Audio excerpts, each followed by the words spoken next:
Neat ಇಲ್ಲದೆ ವೈದ್ಯಕೀಯ ಕ್ಷೇತ್ರದಲ್ಲಿ ಭವಿಷ್ಯ ಇಲ್ಲವೇ? ಇಲ್ಲಿದೆ ನಿಜವಾದ ಉತ್ತರ. ದ್ವಿತೀಯ ಪಿಯುಸಿ ವಿಜ್ಞಾನ ವಿಭಾಗದ ವಿದ್ಯಾರ್ಥಿಗಳು ನೀಟ್ ಫಲಿತಾಂಶಕ್ಕಾಗಿ ಕಾಯುತ್ತಿರುವ ಈ ಸಮಯದಲ್ಲಿ ಹಲವರಿಗೆ ಒಂದು ದೊಡ್ಡ ಗೊಂದಲ. ನೀಟ್ ಕ್ಲಿಯರ್ ಆಗಿಲ್ಲ ಅಂದ್ರೆ ಡಾಕ್ಟರ್ ಆಗಲು ಆಗಲ್ಲ, ಜೀವನವೇ ಮುಗಿತೆ. ಆದ್ರೆ ನಿಜ ಏನ್ ಗೊತ್ತಾ? ವೈದ್ಯಕೀಯ ಕ್ಷೇತ್ರದಲ್ಲಿ ಡಾಕ್ಟರ್ ಮಾತ್ರವಲ್ಲ, ಸಾವಿರಾರು ಅವಕಾಶಗಳು ಇವೆ. ನೀಟ್ ಇಲ್ಲದೆ ಮಾಡಬಹುದಾದ ಟಾಪ್ ಕೋರ್ಸ್ಗಳು.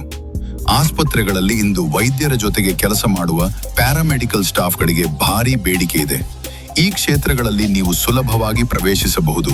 Nursing, GNM, NM, BMLT, lab technology, BPT, physiotherapy, radiology, medical imaging, operation theatre technology, dialysis technology, ophthalmic technology, cardiac perfusion, occupational therapy, public health administration.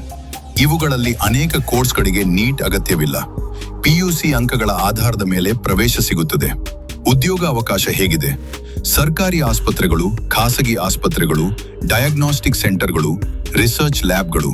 ಇಂದಿನ ಪರಿಸ್ಥಿತಿಯಲ್ಲಿ ಕೆಲವು ತಾಂತ್ರಿಕ ಹುದ್ದೆಗಳಲ್ಲಿ ವೈದ್ಯರಿಗಿಂತ ಹೆಚ್ಚು ಬೇಡಿಕೆ ಇದೆ ಎಂಬುದು ತಜ್ಞರ ಅಭಿಪ್ರಾಯ. ವಿದ್ಯಾರ್ಥಿಗಳಿಗೆ ಮುಖ್ಯ ಸಲಹೆ: ಅಂಕ ನೋಡಿ ಮಾತ್ರ ಕೋರ್ಸ್ ಆಯ್ಕೆ ಮಾಡಬೇಡಿ. ಆಸಕ್ತಿ ಇಲ್ಲದ ಕ್ಷೇತ್ರಕ್ಕೆ ಹೋಗಬೇಡಿ. ನಿಮ್ಮ ಆಸಕ್ತಿ ಮತ್ತು ಕೌಶಲ್ಯ ನೋಡಿಕೊಂಡು ಆಯ್ಕೆ ಮಾಡಿ. ಬೇಕಾದರೆ ಕರಿಯರ್ ಕೌನ್ಸೆಲಿಂಗ್ ಪಡೆಯಿರಿ. ನೀಟ್ ಫೇಲ್ ಅಂದ್ರೆ ಲೈಫ್ ಫೇಲ್ ಅಲ್ಲ. ವೈದ್ಯಕೀಯ ಕ್ಷೇತ್ರದಲ್ಲಿ ಸಾವಿರ ದಾರಿಗಳಿವೆ. ಸರಿಯಾದ ದಾರಿಯನ್ನು ಆಯ್ಕೆ ಮಾಡಿದರೆ ಭವಿಷ್ಯ ಗಟ್ಟಿಯಾಗುತ್ತದೆ. ಈ ಮಾಹಿತಿ ನಿಮಗೆ ಇಷ್ಟ ಆಗಿದ್ದರೆ ಲೈಕ್ ಮಾಡಿ, ಕಮೆಂಟ್ ಮಾಡಿ, ಶೇರ್ ಮಾಡಿ. ಇದು AR news channel, action and reaction. ಇದು ವದಂತಿಯಲ್ಲ, ವಾಸ್ತವ.